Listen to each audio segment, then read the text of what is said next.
furious, livid, fuming, flipping out, going off, raging, triggered. Seeing an angry outburst is not that strange anymore. But when is it okay to get angry? Because anger is a feeling that is not going anywhere. From some of the people that knew Jesus the best, Matthew, Mark, Luke, and John, we see a couple times Jesus gets, pull out your phone and start recording kind of mad. But unlike our human hissy fits, the salty anger of Jesus is different. It purifies instead of pitching fit. It heals instead of hitting the roof. It seasons instead of seeing red. And it preserves instead of popping off. Jesus' anger acting out turns corruption into correction, injustice into compassionate action, hypocrisy into authenticity, and leads people from doubt to true faith. When we see the difference between rage and righteous anger, our motives melt and our passions are purified. Well, hey, good morning again. And did I mute myself or did I? Nope, I'm unmuted. All right.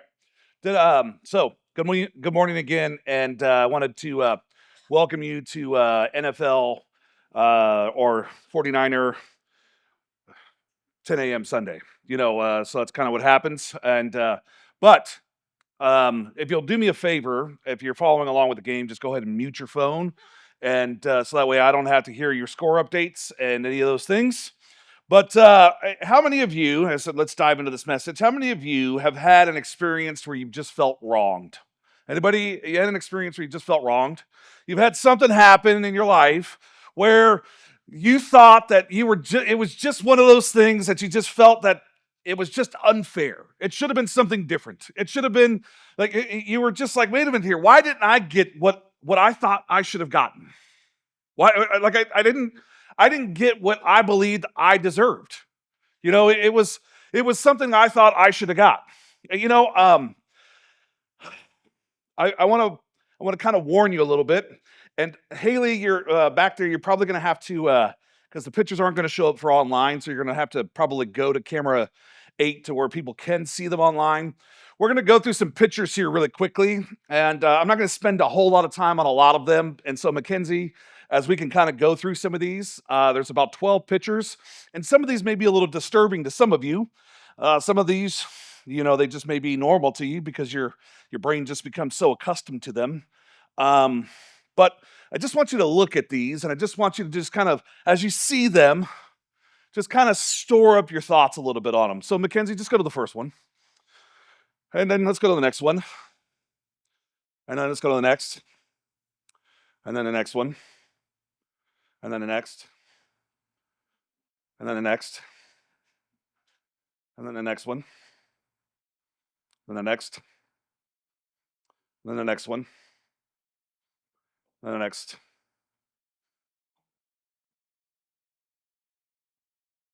And again. And again.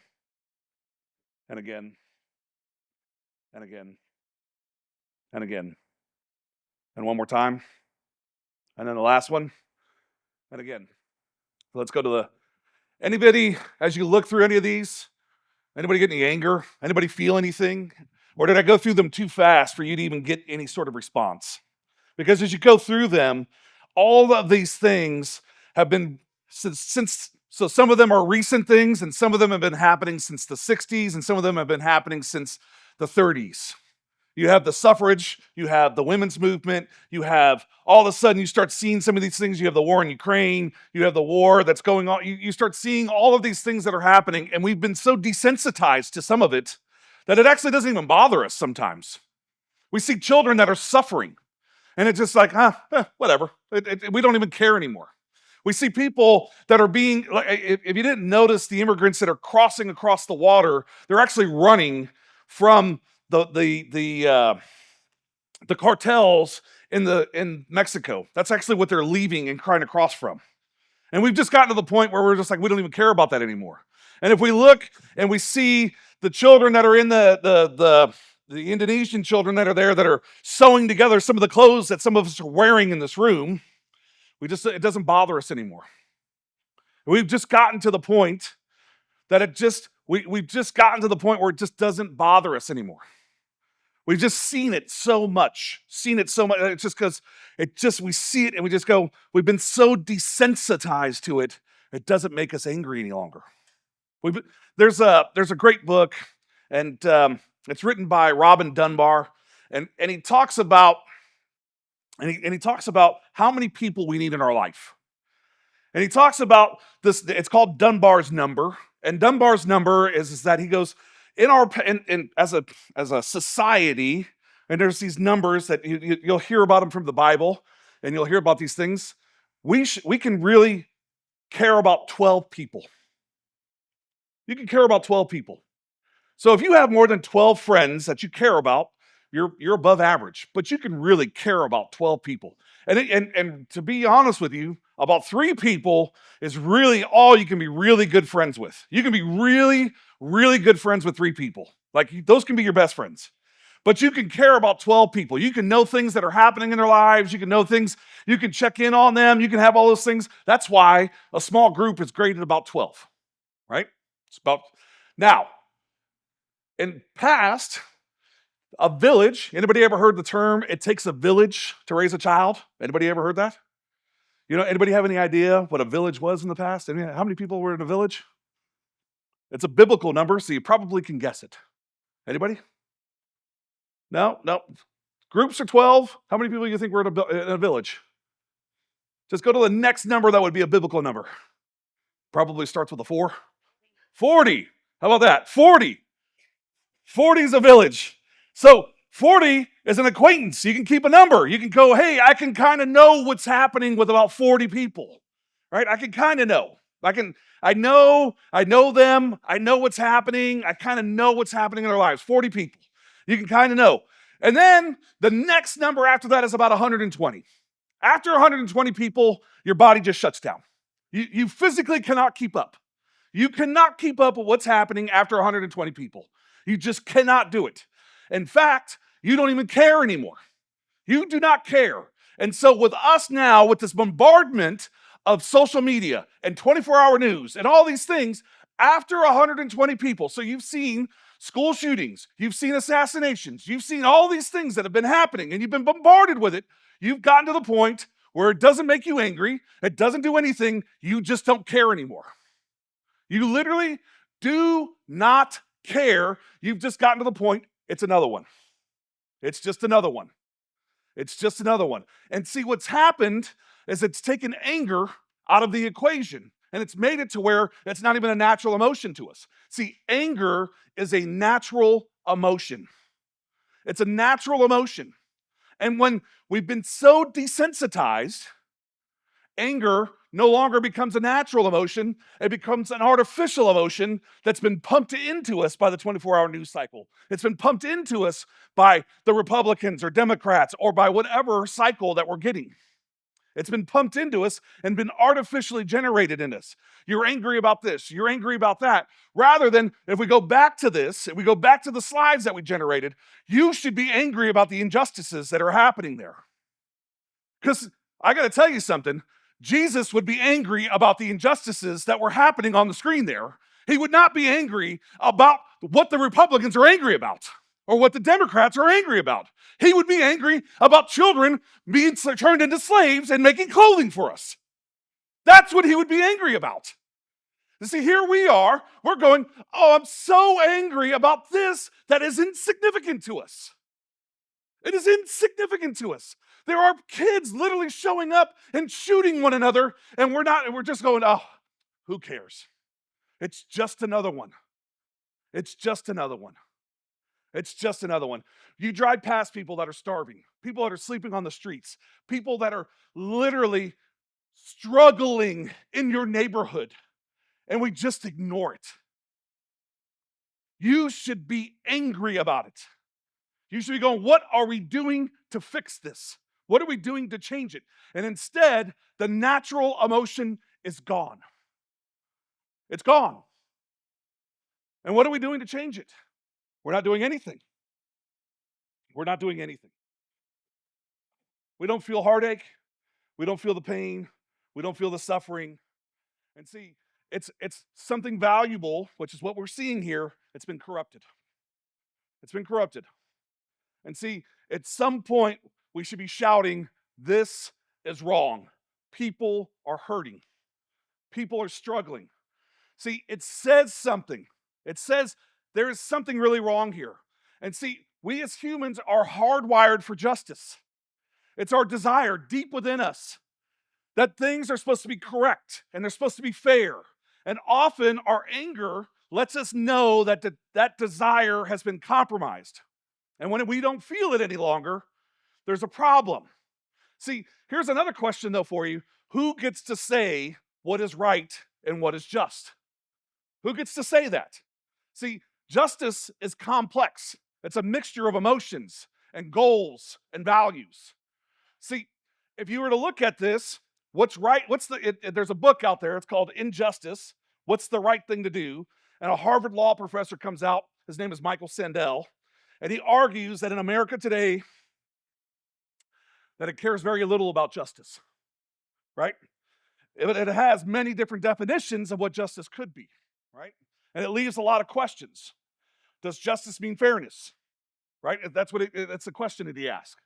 Does everyone get the same rights? Does everyone get the same resources? And does everyone get the same recognition? Or is justice social, focusing on relationships and how people are related? Or is it ethical? Is it an objective set of principles all about personal freedoms? Or is justice Unitarian, the greatest good that reduces harm to most people? Or should be enforced justice? Police, politicians, the courts, the church, who should enforce it? Where should it come from? And how does the church respond when justice is violated? What are we supposed to do? And how should we feel? And what should we do? And how should we do it? These are all questions that are asked in it. See, here's the other thing is when you look at Jesus, Jesus' anger sizzled at injustice. It sizzled at injustice. Does our anger sizzle at injustice? When you see it, does it sizzle? Do you look at it and go, Right, and see, today's story, we're going to look at it. I love how Joe brought up that scripture today because we're going to talk about that scripture. We're going to dive into it a little bit. And see, in today's story, we're going to see the difference between rage and righteous anger. Because, see, Jesus' salty style of anger, it melts and it motivates and it corrects attitudes, starting with our own usually. See, Jesus is not immobilized by indignation. He empathizes and then he acts. And Christians today, followers of Jesus today, should respond to injustice with compassion and mercy. We should respond with compassion and mercy. See, now, anybody ever had a meal that was underseasoned? You ever gone someplace? Like, you ever had anything that my wife has cooked?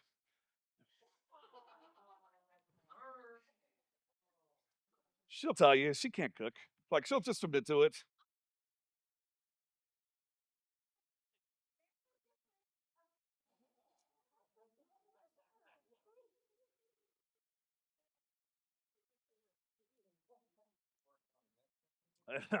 So, anyway, see, the crow is just telling me you're dead, buddy. But anyway, it just came up here to let me know. Anyway, here's the deal. If you've ever had a meal that's been underseasoned, it comes out bland, right? You've had it and you're like, man, what's the first thing you ask for? Where's the salt, right? Where's the salt? We got to fix this. There is something wrong with it. Sometimes you go, where's the salt and pepper, right? You're like, we got to fix this, right?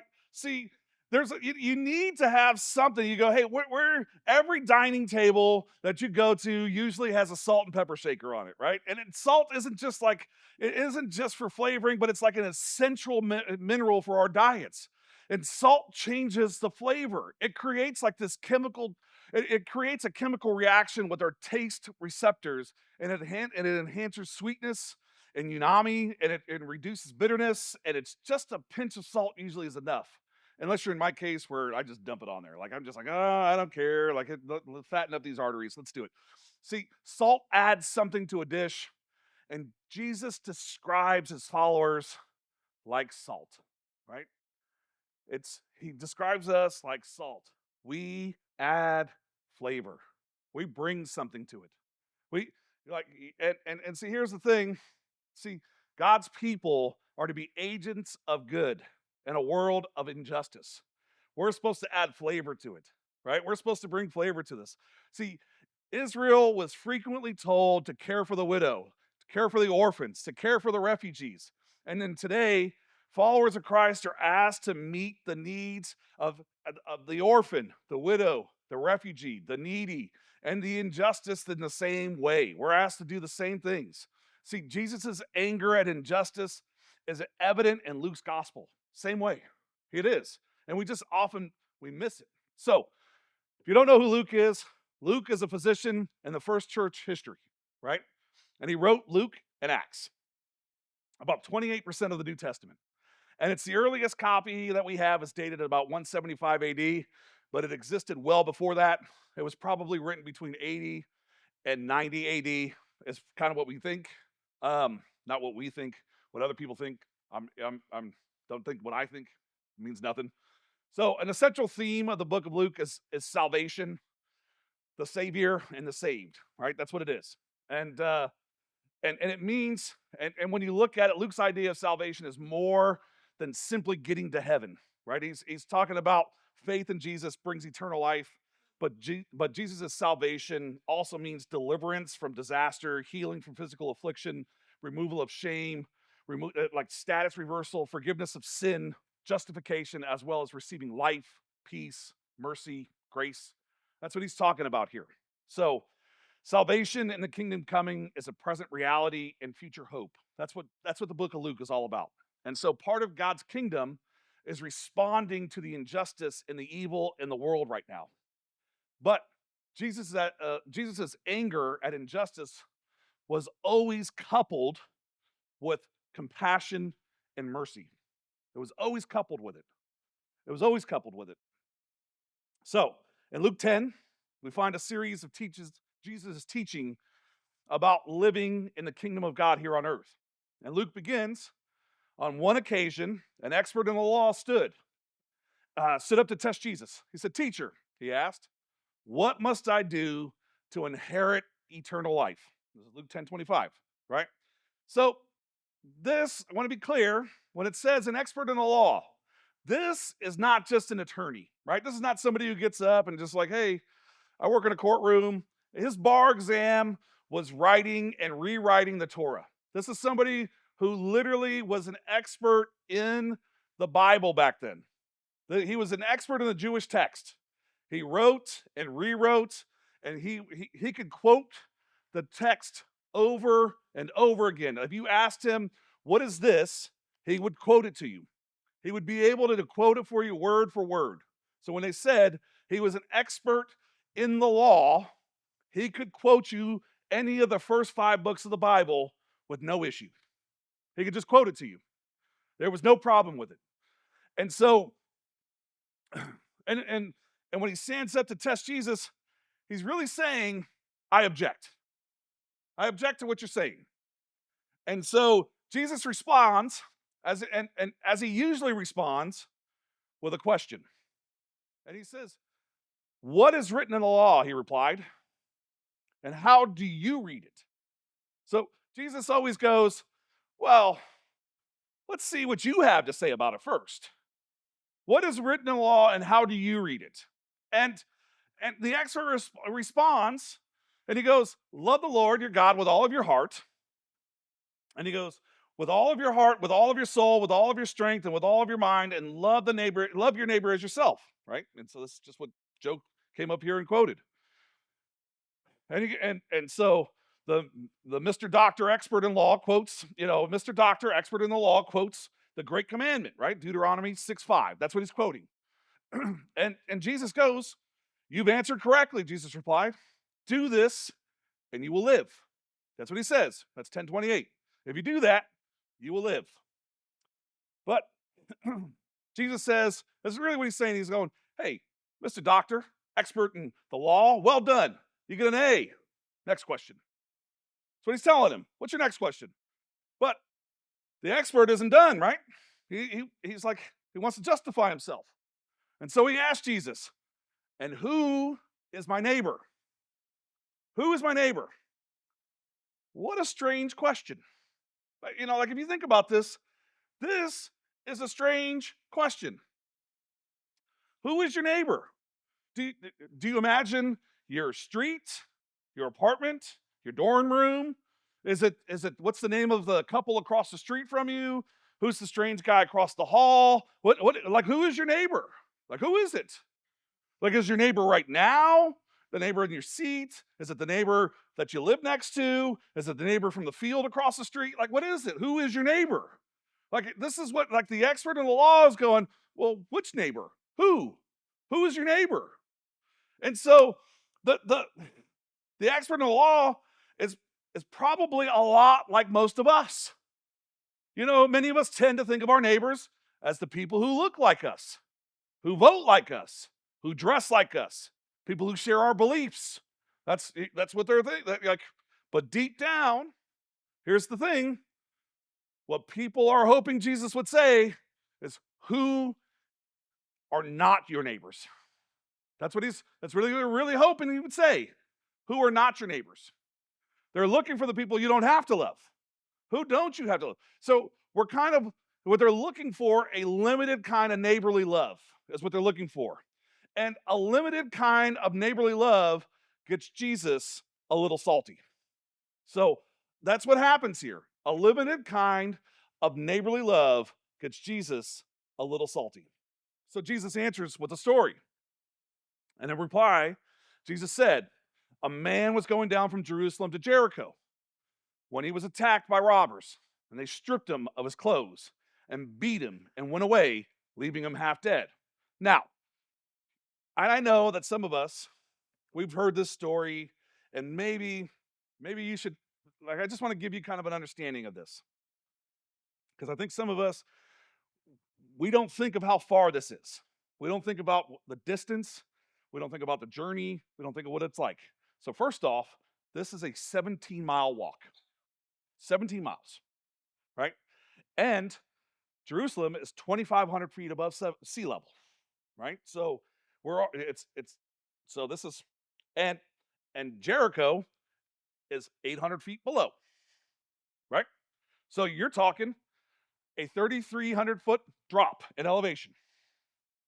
So 17 miles, 3,300 foot. So just think, you were halfway on your way up to Tahoe, and you had 17 miles coming down the mountain. This is what's going on. That's kind of the walk. And so the area in history is known to be littered with bandits. They know it. And it's like the first century equivalent to walking through a dark alley. Like that's what this is. But help is on the way, right? It's traveled. People are going down this road. It's not like one of these things where it's an untraveled road. People are on the way. And so here's what it says. It says a priest happened to be going down the same road when he saw the man, and he passed by on the other side. Now, we got to talk about this, because I think that some of us, we think about a street, and we think about today's streets. This is not like today's streets. So today's streets, we think about today, of the streets of today are designed to be 20 feet wide. So if you go with street today, if you just go without parking on the side, streets of today are 20 feet wide. They're 10 foot and 10 foot to allow two vehicles to pass by. If you had parking to them, they are 26 feet wide. Okay? If you had two parking spots, then they become even wider. But back then, they allowed for a wagon to go down. A wagon with horses. So guess what? They were 6 foot wide. 6 feet. So when they walk by on the other side of the road, here he is walking by him. That's how far away they are. We're not talking like, hey, I'm going to go way over here. Nope. They are talking 6 feet. He literally is across the road, 6 feet away. And when you start to think about this, you start to think he's literally within distance. He can reach out. The guy's probably looking at him like he's laying there half dead. And he's probably, as he's walking by, he's probably going, help, help me, help. Like the crow's walking by again, like the crow flew by to eat my eyeball. Please help me. Like it's literally here again. Please help me. You love people, right, Mr. Priest? Please. Like that's what's going on. Can you imagine? He's laying there on the ground. Help me, please. And he's just looking. I'm sure the priest just looks at him and just goes, I can't touch you. And see, priests are a huge deal back then. They're entrusted with religious oversight. They're enforcing the law. They're inspecting sin. But when the leader is an ethical and political justice comes around, an actual real life victim of crime, he walks right past him. He walks right past him. And so Mr. Expert in Law probably thinks the priest is probably supposed to stay clean. Dead people are the dirtiest of the dirty. And see, here's the thing. Pharisees believed if you would touch, and you would become impure if you touched them, right? Even if your shadow touched a corpse, you would become unclean. That's what they believed. And see, the problem is, like you think about this, the victim might be dead. He might not have been dead at this point. They have no, but if he touches the body, the priest would no longer be able to fulfill his temple duties. Only that excuse doesn't hold up. So here's the problem. The priest, just like the robbery victim, was going down. That means he was leaving Jerusalem, going back home. And see, he was traveling away, and that means that he had clocked out from temple duty. He was on his way home. So that means he was going to have plenty of time to go home and be able to get clean if he needed to. He could go spend time away from temple, and he could go out and do the necessary rituals to become clean. So why did the priest leave the man on the side of the road? Probably because it was social status. He was too busy to help the man. Maybe he was just looking at it and he was going, it's God's will that you suffer here. Maybe he was afraid. See, the question comes into us, what excuses do we have for overlooking the harm and the hurt around us?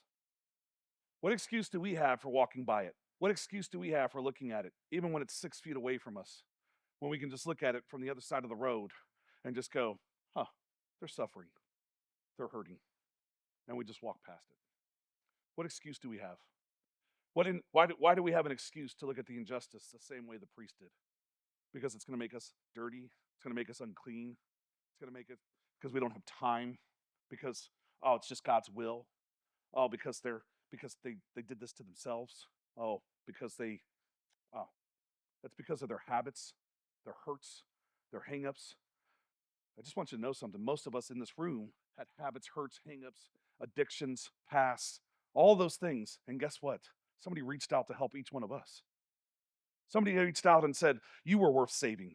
Somebody reached out and said, you were worth caring about. Somebody reached out and said, you were worth loving. Not just stepping over as if you were worth nothing on the side of the road.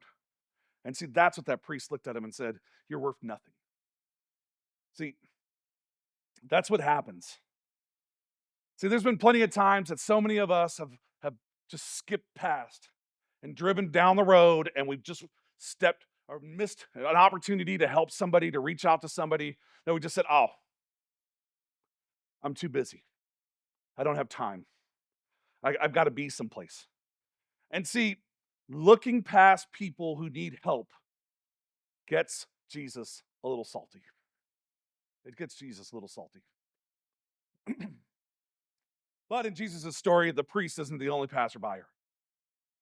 So too, a Levite, when he came to the place and saw him, pass by on the other side.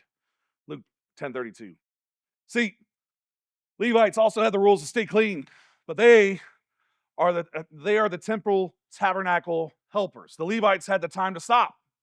What made matters worse, the Levite ignores an important law that he was supposed to follow. He has the rule of mercy. And that's a command to help someone if they are dying. That is a rule that he's supposed to follow as a Levite. He doesn't even bother to check if they're dying. He just continues to pass by. He just looks. He just looks. Do you think that he even looked down at their feet? That's what I think. Did he even look away? Is he just like, I just ignored him? Like, he just like, Like, that's what we do to homeless, right? Like, we'd be driving down the road, and we just like, I don't see him. Like, they're asking, they got a sign out that says they need help, they need food, we'll work for food, we'll do whatever. And what we just do is we don't make eye contact. We just ignore. Like, we pull up, they'll be standing right there. I love it. Because sometimes they'll come up and you'll be stopped right there. They'll be right on the median, and you'll be parked right next to them. And they'll be looking at you right through the window. And you just be like, They'll be looking like, they'll be standing right at the window. I see you. And you're just like, Like, you just choose to completely ignore them. Do you know what that does to them? Do you know what that does to somebody's psyche? So here's the thing. So the first couple of times that people just go, oh, well, that guy's a jerk. Or that guy, you can put whatever expletive after that you want, right? But see, here's what happens after hundreds and hundreds of people do that to you. Guess what happens is that person starts to go, I'm worthless. Nobody will even look at me. Nobody will even look at me. And so what happens is you drive them deeper into deeper depression, which instead of them going to be able to be medicated for us, we get into depression, we make a phone call. We call our doctors, we go, hey, I need some Prozac, I need some Zoloft, I need some of this, I need some of that, help me. I feel like I'm struggling here. And so we make a phone call. Well, who do they have to call? They don't have a phone. They don't have anything. They have a corner. And so somebody helps them out, gives them $5. You know the first place they go to the liquor store. They get intoxicated. And all of a sudden, the cycle of addiction starts. And then it starts, and it gets deeper, and it gets deeper. And then alcohol doesn't do it anymore. And so then they escalate to drugs. And then it goes deeper and deeper. And then it escalates from going to weed. And then it escalates into meth. And then it escalates, and it escalates. And all of a sudden, they're shooting heroin. And then all of a sudden, they're dead.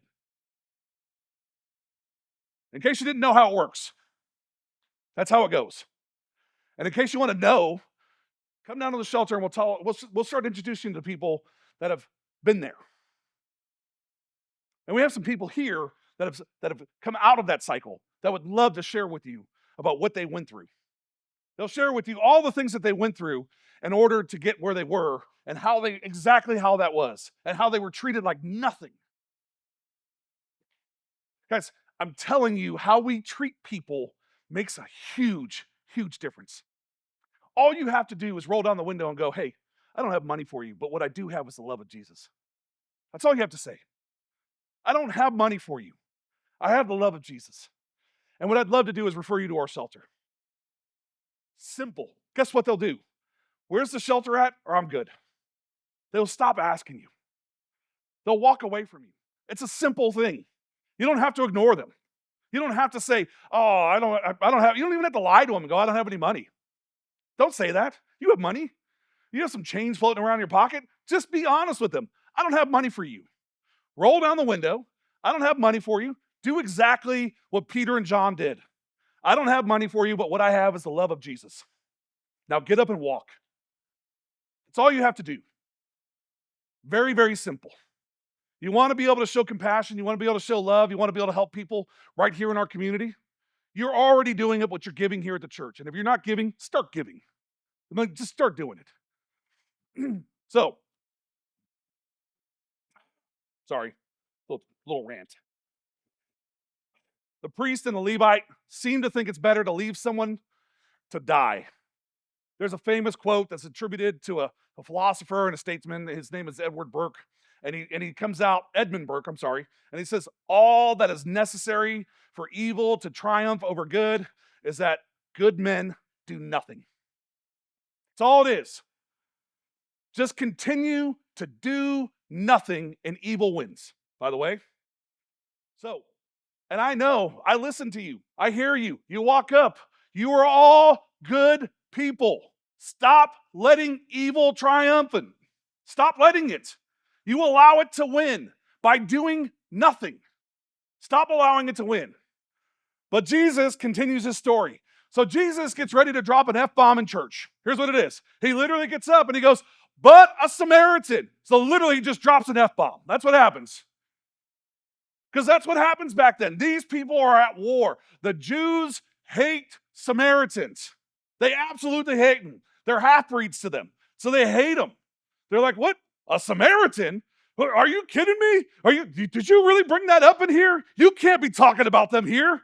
They are, no. You can't say that. That would be like me literally getting up in here and just being like dropping an F-bomb. You'd be like, did Mike just say that from stage? I'm out of here. That's exactly what would happen in there. Is exactly what would happen in that place. They would be like, he just said Samaritan? I'm out. And that's what would happen. And so that's what happened in that room. People were like, oh, no, I'm out. And so literally jaws hit the floor in the room. You can almost see Jesus smirking. Like he was like, ha, like I did it. I made them all, I made them all pee-pee themselves just now. It was so funny. So the crowd even probably snickered some of them. I can imagine his boys with him, like all 12 of them. I can imagine them laughing. Like, look at what Jesus just did. He just did, and the expert of the law frowns. He sees it, I'm sure. And none of this is in the Bible, by the way. So don't, this is all the text of Mike. I'm just telling you. So, and if it's not clear, I'm telling you that Jesus didn't like Samaritans, by the way. And so here's what, it just says. I got a little carried away, so I'm going to head my notes. So here's what it says. But a Samaritan, as he traveled, he says, it came where the man was. And when he saw him, he took pity on him. And he went with him and bandaged his wounds, pouring oil and wine. And then he put the man on his donkey and brought him to the inn. And he took care of him. And the next day he took out 2 denarii and he gave them to the innkeeper. And he said, look after him, he said.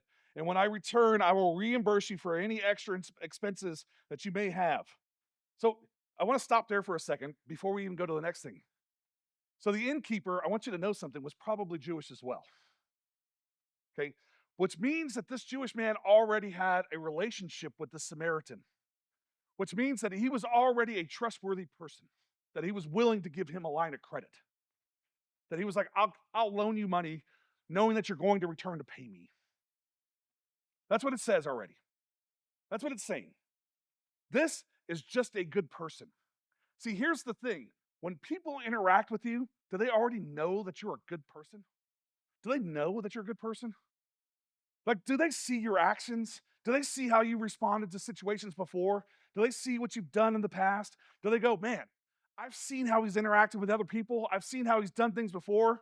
I've seen how he's interacted with that person, and he hasn't been quick to anger. He hasn't done these things, or she hasn't done these things. Have they seen those things, or do they continue to see how you are just like one way with one person and another way with another person? That you are 2-faced or 3-faced or 5-faced, or you're just, whatever the situation calls for, that's how you're going to act. What is it? See, that's a problem. And that's another thing that gets Jesus salty, is when we can't be who we are, wherever we are, for him. We need to be who we are as his followers. We need to go, I am a follower of Christ, whether I'm here or there or anywhere. And the problem is, some of us, we're followers of Christ in church, but in the streets, we're hoods. We get out there and we're just like, hey, I'm in the hood, so I'll be a hood. And while I'm at work, I'll act this way. And while I'm at this place, I'll act this way. And your actions don't prove who you are. They just say that you're two-faced. They just don't say that, hey, this is what I am. So Jesus asked this question, which of these 3 do you think was a neighbor to the man who fell into the hands of the robbers? And the expert of the law replied, the one who had mercy on him. And Jesus told him, go and do likewise. See, the story begins with the expert asking, who is my neighbor? Who is my neighbor? And Jesus finishes, he asks, who is the real neighbor? He wanted some TV time. He wanted to get on camera. He was like, who is the real neighbor? See, Jesus asked the questions. Who is the real neighbor? See, the expert can't even utter the word Samaritan. He can't even utter the word Samaritan. He goes, the one who had mercy. You see, the one who had mercy through gritted teeth, I'm sure. And see, the church seeing people as the problem gets Jesus a little salty. And we see people as the problem often. How about the church today? Are we missing the wounded because we're too focused on whoever our Samaritans are? The people that we consider outcast, the people that are our enemies, the people that we go, ooh, I don't, no. I don't deal with prisoners. No, I don't deal with addicts. No, I don't deal with that person. No, I don't deal with thieves. No, I don't deal with them. Who are our Samaritans? And see, that's the problem. And maybe we can change it. Maybe we can go, no. I don't deal with Republicans. No, I don't deal with Democrats. Oh, no. I don't deal with left-leaning people, and I don't deal with conservative people. Oh, no.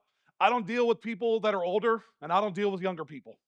I don't deal with this person, or I don't deal with that person. Oh, you like that guy Charlie? I don't like him, so I can't deal with you. I don't like this person. I don't like that person. See, we have these things that have caused some conflict, and those are our Samaritans. These are our problems. And we've created these divisions. And where Jesus looks at us and he goes, why have you created divisions inside of my house? Inside of my house, you've created divisions. The church is the most divided hour. 10 o'clock is the most divided hour. We've divided by segregations, by hour, by race. You go to some churches and they're conservative. Some churches they're all Republicans. And some churches, they're all Democrats. And some churches, they're all black. And some churches, they're all Filipino. And some churches, they're all white. What is wrong with us? What has happened in the church? What has gotten to this point that we've taken this and we've taken the most divine hour and we've turned it into the most Samaritan treated hour? We've turned this place into exactly what Jesus was the most angry at. That's what we turned it into. We've turned it into that. And I know, I'm creating this contentious moment where people are going to walk out of here and go, I don't know if I'm going back there. I think I'm going to go find one of those churches that fit a little more like me. I get it. But here's the thing. I don't know if that's what Jesus wanted you to do. I think Jesus wanted you to find a place where you could serve, where you could find a place to use your gifts, where you could find a place that called you to be a little uncomfortable, to called you to a place to where you had to go out and go, you had to look at yourself and go, man, I probably need to make some changes. I probably need to make some changes here, and I probably need to do some things differently because I'm probably doing some things a little wrong. I probably need to reach across the aisle, just like some of those folks in Washington probably need to reach across the aisle. I probably need to do some things differently. Maybe I need to stop being so left-leaning or right-leaning, or maybe I need to stop being so this way or that way, and maybe I need to figure out a way to be able to reach across so I can be the one that's not going, the one that has mercy. So here's the thing. There's actually a recent Barna study that said practicing Christians don't report any significant differences between non-Christians regarding compassion or mercy. Did you hear that? Practicing Christians and non-practicing Christians don't report any differences between compassion and mercy. There's no statistical differences. People that are Christians and non-Christians, same thing. Non-Christians have the same amount of mercy and compassion as Christians do. Do you guys hear that? So here's the thing. Do you know the word hospitality and hospital comes from churches? Do you know during the Black Plague that churches, attenders, as people were getting sick, they were running in to go take care of people that were getting sick. Church attenders, they were going in and they were going in to take care of people. That's what they were doing, knowing that they were going to get sick, knowing that they faced death themselves, in order to make sure that people were being shown compassion, making sure that people were being taken care of all the way up until their dying moments. That's what they were doing during the Black Plague. We don't do that now. COVID happened and we ran home, locked the doors behind us. We said, oh, well, and I get it. The government said you had to do that.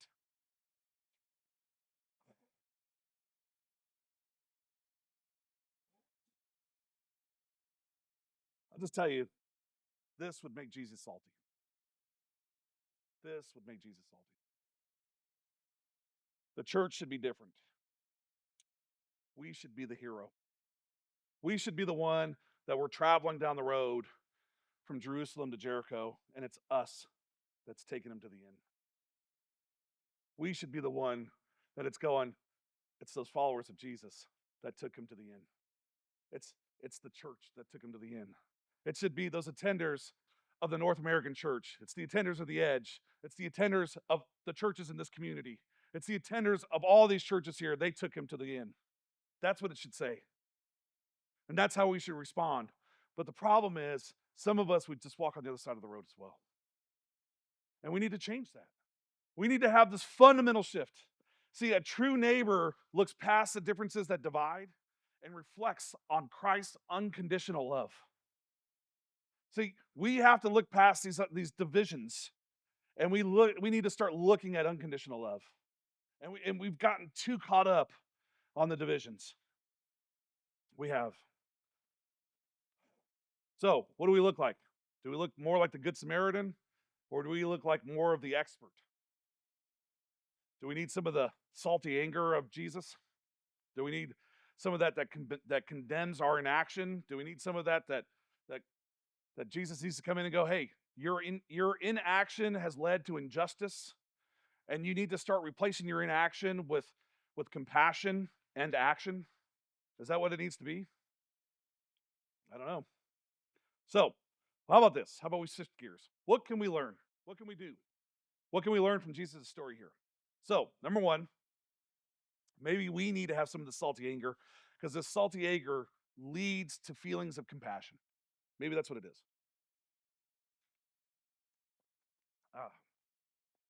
Maybe we need to, I was going to go back and replay the pictures, but I think the media streams an endless amount of suffering and injustice daily, right? Every day, it's just continuing to do that. And there's images and stories every day on your Facebook feed and all that stuff, and it's easy to just continue to grow numb to it all. So me just showing it to you again, it would just help you grow numb and just to continue to believe the lie that there's nothing I can do. And I think that there's tons that we can do. There's plenty that you can do, that you can interact. Just stop looking across the world and start looking in your own backyard. Stop trying to go, hey, there's nothing I can do across the world. Sure, there's nothing you can do across the world, but there's plenty of injustice that's happening right here. There's sex trafficking that's happening right here in our own neighborhood. We deal with it all the time at the shelter. Just talk to Terry about it. We deal with people that are homeless. We deal with those that are starving right out here on the streets. There's so much that we're dealing with right here. Just reach out. I promise you that we're dealing with so much. If you're looking for going, what can I do? We have some things that you can step into. But I will just tell you now, stop ignoring people that are reaching out to you as you drive by them. Just go, I don't have money for you. Just tell them, I don't have money for you. And even if I had money for you, I don't have money for you. But what I do have is I have the love of Jesus for you. That's all you have to say. And give them one of our cards. Go back there, ask Jermaine, ask Terry, get their business cards, give them one of our cards. And reach out and go, hey, call this number, we'll get you housed. Simple as that. That's all you have to do. Like, you're literally part of a church with a shelter. Hand them a card. Like, why would you just ignore them? Start having compassion. So, reaction, by the way, isn't the same as compassion. Reaction isn't the same as compassion. So just reacting to somebody isn't the same as having compassion on them. See, the difference with when Peter and John encountered the person in front when they were walking into the temple, they had compassion on him. They said, we don't have money and we don't have gold for you. What we have is the love of Jesus, and they had compassion. So you have to have compassion with them. Don't just be like, here's a business card, kick rocks. Have compassion. Don't just react to them. Have compassion. Show love. See, there's no shortage of angry Christians, by the way. There's plenty of those out there. Don't be an angry Christian. There's plenty of us out there that are angry. I'm one of them. So please don't do that. Do you know, I'll just tell you right now, that almost 20% of U.S. adults have blocked or unfollowed someone because of religious content or on something that they've posted online? Do you know that? I'll just tell you right now. It's easy to see something that somebody's posted and take offense to it. It's easy to see that. See, somebody can post something They can post something on there and they can go, hey, I got my Bible and I'm a Second Amendment believer. And they take offense to that. Why? Why are you taking offense to that? Why do you have an issue with that? Why do you have an issue with somebody who's going, hey, this is who I am? Why can't we just continue to love? I have an opinion on some things that you guys are going to disagree with. I'll just tell you, you guys don't know most of my opinions because most of you would leave. I'm just being honest with you. I love Jesus. Here's the thing. I love Jesus with all of my heart. And I want you to love Jesus with all of your heart. That's all that matters. That's really all that matters. And I'm trying to do all I can to point you that way. And my personal opinions, I do not bring them into here because they don't matter. My personal opinions do not matter in this context. They don't. There's things that I go, that makes me angry. But I don't bring them into this. And the reason why I don't bring them into this, because it has absolutely nothing to do with church. It has nothing at all to do with church. And that's why I don't bring them in here. Like, I don't want to bring my personal mess into here. I have all kinds of things. I just look at it and go, oh, man, that makes me angry. And so some of your things, I agree with some of the things you have, and some of the things I look at it and go, man, that's just, that's terrible. And I just look and I go, but guys, like, I'll just tell you now, we've had people leave the church because I brought up my opinions on things. And they just leave. And I go, I'll stop bringing my opinions up. Because you guys just like, I don't like Mike's opinions. Okay. You guys hear my opinions so often because they come out naturally. So just hang out long enough and they'll just come out. You know that I don't like participation trophies. You know that I'm actually a gun advocate. I'm like, hey, you want a gun? Own all the guns you want. Just don't shoot people with them. Like, that's as simple as that. Yeah, no. They're for protection and they're for hunting and they're for if the government decides to oppress us. That's what they're for. That's what literally the Second Amendment's for. Like, come on, read the Constitution. Like, come on. But anyway, see, that's the reason why I can't bring it up. Like this happens right there. Anyway, here's a great question for you. And this is the reason why we bring it up. Is my anger shaped by the heart of God or by what I stream and scroll? Is my anger shaped by the heart of God or by what I stream and scroll? So, other than that, it doesn't matter. See, I have plenty of times that my anger will get the best of me because I allow it to just go like, oh my gosh, I'm looking at things and I go, why is that making me angry? It has literally nothing to do with me. Nothing to do with me. You know what does have to do with me? Jesus. That's all that matters. Right? Does God want me to be mad about that? And 99% of the time, no. There's some times that God wants me to be mad about. Like there is sometimes. But most of the time, it's a no. Most of the time it's a no. Like sometimes, in case you guys haven't noticed, things will happen here during setup and teardown, and I'll start getting angry. And I go, and then sometimes I'll sit there and I go, does God want me upset about this? No, he doesn't. And it just helps me calm down right away. It just really does. And literally, it's is it worth me being upset about it? And does God want me to be upset about it? And if it's a no, then it's a no. It's simple as that. Just ask the question, God, do you want me to be upset about this? Is this something that is an injustice to you, or should I be upset about it? And when you have that, then it becomes, because here's when you start to ask that question, it helps you go, am I going to weaponize my anger against people? Because Jesus never weaponized his anger against sinners. See, and that's the problem. We tend to weaponize our anger against people. And see, Jesus never weaponized his anger. Like when he took it, he never went out against sinners about it. He was always trying to do it in a righteous way. He took his anger and he tried to make it to where he was like, this is about making it to where I right a situation.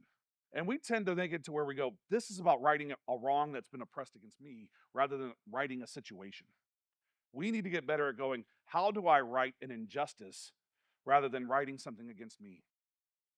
We need to be better about this. See, salty anger isn't sidetracked, right? it moves to restoration. See, it's about restoring relationships. It's about restoring God's order. It's about restoring what God wants to have done. It isn't sidetracked into, I'm just going to be like, let's just have a stroke happen, or let's just have your blood pressure skyrocket, or let's just have some nonsense happen, or let's just have disagreement happen between believers, or let's just have these things. It's just easier to go, let's about how do we restore? How do we go? How do we bring back God's order to the situation? Let's restore this. Let's get back to this. Let's do these things. See, and that's where we miss these things. It moves to restoration. Throughout the Gospel of Luke, we see stories of how Jesus saw people and how his message is hopeful and it's not angry. And see, and even as salty as his anger, for sin until judgment day, right? That's how we see it as. And so Jesus spends his time with suffering people. That's where we see it at. With widows, with orphans, with children, with the marginalized. See, Jesus is a friend of sinners, and he pastored prostitutes. That's where he spends his time at. That's where he's at. He's with sinners and prostitutes. What would that look like today? What would that look like today? I just got a question. I mean, when you start looking at this, where would Jesus be ministering at? Wow, maybe. My wife would probably murder me for that. But would he stop a sex worker on the street? Would he minister to her? Would he be ministering to people out there that's where he spent all of his time, on the fringes, out on the outside of on the town. Where would he be at? Where would he be ministering at? I can just tell you that he would be ministering to people in bars, and he would be ministering to people that are struggling. He would be ministering to people that are far from him. He would be out there, and I would just tell you right now, there's a great book out there, and it's called Eat with Sinners, because that's where Jesus would be at. He would be sharing meals with sinners. And that's what he would be at. He would just continue. See, Jesus showed compassion for lepers, right? He would out there. That's where he was hanging out with. He hung out on the social with the social outcast. I think he would be at home completely at a rehab clinic. I think he would hang out there and just like kicking back. And I think he'd hang out under the interstate with the homeless. I think he'd just be chicken. That's just where he'd be at. In Luke 19, he hangs out with a corrupt tax collector. I mean, like, he's hanging out with an IRS collector who's just overcharging people, and probably a house that's paid for in fraud, and sure, he's leading sinners to a new life. But he'd probably be hanging out next to a meth lab. I mean, like, I don't, and I'm not saying that these are the things that we should be doing, but he's hanging out in these places where people are far from him because he's reaching out to those that are social outcasts. And he's not looking at them casting judgment. He's trying to get them to follow him to a place of restoration. And see, we have a hard time trying to bring people into a relationship, into restoration with Jesus, because we see them as being beneath us. We see them as being outcasts and below us. And see, Jesus models a different lifestyle of proximity. He just saw everybody, and he just goes, I'm going to love everybody. And it's too often that we look at people and we go, these are different classes of citizens, and they're just and that's not how Jesus looks at people. Jesus looks at everybody and goes, they are all my children. Some of if you ever have if you have multiple children, you've heard this question. Who is my favorite? Who is your favorite? Which one of us is your favorite? Right? Anybody ever had to deal with that question? We hear this often in our house. And Michael always goes, well, I know I'm your favorite son. Well, you're the only one, dude. But like, we hear that all the time. Who's your favorite? And there's times where you listen to this question and you hear it all the time. But if one of them was in prison all the time, does that mean that one's less loved than the other ones? Right? Just because one happens to be making mistakes all the time doesn't mean that you're like, oh, you're an outcast. I'm never going to love you anymore. No. In fact, that one tends to get more attention, doesn't it? Isn't that what happens? That's the one that you're like, man, now we got to go to court all the time. Now we got to go show up at this place. Now we got to go deal with this stuff. That's the one that you're giving more attention to and trying to help them through the situation. And you're like, hey, let's go pay for bail money. And let's go pay for the attorney. And let's go do all this stuff. Like, you're having to do all those things, right? Isn't that what it gets down to? You're like, hey, this is what we have to do. And it's like, so when you see, like, oh, who's the favorite? Well, you're all loved equally. But sometimes when the one is in the mess, the one is that's out there hurting the most, that's the one that needs the attention the most. That's the one we got to go out there and I love and I haven't used this in a long time, but I love, and I'm eating up time right now, and I apologize. I know that you guys all got football games to go watch, but here's the deal. I love how Jesus calls us sheep because we're sheep, right? And if you know anything about sheep, you got to know that sheep are dirty, dirty animals, right? And they are just terrible, terrible, dirty animals. And so, if you know anything about sheep, you got to go out there. You got to shear them, and you got to take care of all those things. And a shepherd has to go out and deal with them, and especially when they get dirty and they get wet. And if you know this anything about sheep, if they get wet, and if they happen to fall over when they're wet, they'll actually exasperate and die because they usually can't get back up on their feet, and just being the wet on their they'll just die. And so usually what happens is the shepherd has to go out there and get them back on their feet in the mud and in the dirt and in the rain when nobody really wants to go out there, when it's terrible conditions. and and that's exactly when we need to be out there with people when they're at their absolute worst, when they're in the rain, when they're in the dirt, when they're covered and it's just like, why? I don't want to go out there right now. But that's when they need us the absolute most. That's when they're just out there laying on their side and they're going, I can't get up and I'm struggling to breathe. That's when we need to go out there and help them the absolute most. When we don't want to go do it, that's when we need to go be the neighbor. Question: when was the last time you had dinner with a sinner? When was the last time you went out and you looked at your calendar and you said, I'm going to go out and I'm just going to get out of my bubble. I'm going to connect with some new people, and I'm going to empathize with somebody new, escape the indifference with compassion. I'm going to allow my salty anger to turn into action. So, salty anger leads to mercy in action. Just really quickly, think about the term the Good Samaritan. It's used everywhere to describe someone who selflessly helps others, right? But mercy, that word mercy, implies actions. The church is called to act with mercy towards the world. And too many Christians, we often make this word mercy like, oh, it's just a gift from God. No, it actually means that we're supposed to show mercy. It means that we're supposed to be doing something. We're supposed to be showing actions.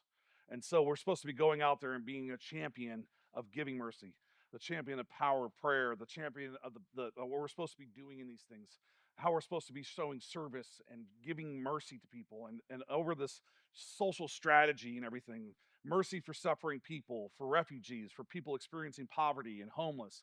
And it's so much more than just talking points for conservative and liberals. It's about the action of actually showing mercy, about actually giving mercy, and the call of the church. It's about what we're supposed to be doing. Here's what Carl Henry says. He said, God calls for the church to help people practically, morally, and spiritually. The survival needs include material help in disaster and destitution, social justice, and the redemption that is Jesus Christ. That's what Carl Henry says. Salty anger awakens the church and brings godly hope back to the world of injustice. Here's what James 2:14 says. What good is it, my brothers and sisters, if someone claims to have faith but has no deeds? What good is it if you say that I'm a follower of Jesus, but you're not doing anything with it? What is it? And he says, if one of you says to them, go in peace, keep warm and well fed, but does nothing about their physical needs, what good is it? Living like Jesus means sometimes putting the well-being of the vulnerable ahead of your own comfort. Means giving somebody the jacket off your back. Means somebody, it talks about it. Give somebody the shirt that you're wearing. God says he'll provide you another. It means heal the wounds of the hurting. It means giving something. Choose someone or some way that you can help somebody relationally, tangibly, a spiritual need. Step out this week. Do something different. Change something. Be generous. Mercy is a bridge. It's a bridge into the community. And just like we depend on God's daily mercy, our broken world depends on the church's mercy. We just need to. It depends on the church bringing mercy to the world each and every day. And the salty anger of the church doesn't spew hate. It spews compassion and mercy. That's what we're supposed to be doing. And so the story of the Samaritan is a reminder that we should be seeking to see people with the eyes of Jesus. We should be seeking to see people, how we help them, how we love them, and how Jesus called us to be the salt, to add flavor to the world, to help end the world's suffering with compassion.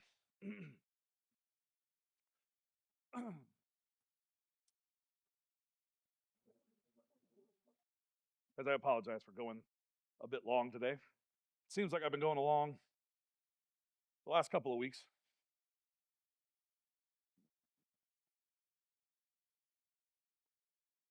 Hopefully it's been decent enough for you guys are like, man, looking for an escape. Um,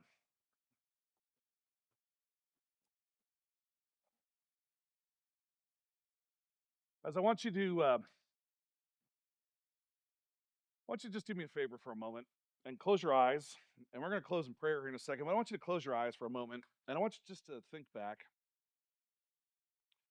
I just want you to think and ask yourself, has your life and has your actions over the last couple of weeks, has it brought flavor to those around you? Has your life been a if you were to go, hey, I'm bringing seasoning to the flavor to the world, or do you just continue to, or does the world around you just continue to be bland with you in it? And I don't mean to mean that to be a bad thing or anything along those lines. I just want to ask that question because I think that if we're called to be the salt of the earth and we're called to bring flavor to the world, then I would ask us today to make this change, that our lives, that we start bringing this flavor, that we just start becoming, hey, I want to be the salt, I want to add flavor, I want to show compassion, I want to be the one that comes in and just, I want to sprinkle a little bit of me, because I know that I can bring good to this situation. I know that I can bring some of my experience, some of my joy, some of my compassion, some of the gifts that God has given to each one of us. Each one of you has been given a gift by God to be able to help those around you, to show compassion to this community, to show compassion of love and joy and happiness to those in this neighborhood, in this community, and those around you, that you have been given those gifts. And with that gift set, you have been called to be able to sprinkle some of that on those with as salt, that flavor. You've been called to be able to do that. And so I know that some of us we've been timid, we've been shy, we've been going, I don't know what I'm supposed to do. Well, God's going to guide you with that. You just have to ask for it. You just have to go, God, I just want to be bold. I just want you to give me a spirit of boldness to be able to do that. I want you to give me a spirit of courage to be able to roll down the window, to take away this fear, to take away whatever it is that makes it to where I'm just struggling to be able to show the love and compassion that you've asked me to do with those around me. I want to bring flavor to those around me. I want to bring flavor to the earth because you've asked me to be the salt of the earth. Let's pray. Father, help us to be the salt of the earth. Help us to bring flavor to the areas around us. Not to bring so much that we overseason it, to just bring enough to where it's it's just right. To where it's just enough for to where people find it that it's where it's delicious. To where people go, I want more of that. I want more of Jesus. I want more of that sweet aroma. I want more of that joy. I want more of what God has to offer. Father, help us to be Help us to be bold for you. So often we end up being timid, or we end up being shy, or we end up being just afraid to step out and be bold for you because we're afraid of what people will think or what people will say, or we're afraid of being judged at work, or we're afraid of whatever it is that stops us from just reaching out and saying, I don't have money, or I don't have this, but what I do have is I have the love of Jesus for you. And so, Father, we ask that you help us to just expand our own horizons, expand our abilities of maybe it's just the gift of being able to talk to others. Maybe it's just the gift of Moses even said, I just can't speak. And he said, well, I'll send your brother along with you. Well, send somebody along with us if we can't talk. But help us to be able to get through this. Help us to share and just to be able to sprinkle the flavor that you've asked us to do. Father, for some of us, we're just trying to learn what it is to be a follower of you, what it is to just follow what you've asked us to do, just to learn to be that good Samaritan, or just to be what it means to show compassion, to love those around us, to what it even means to love our neighbor as we love you, as we love ourselves. And so, Father, help us to invest time with you, to invest time in in prayer, and to invest time in the Word, but just to spend time with you. The more time that we can spend with you, the more that we will mirror you. So, Father, help us to just engage with you, spend time with you, and to love the way that you've asked us to. Father, thank you for today. It's in your Son, Jesus' precious name, that we pray. We all said, amen. Amen.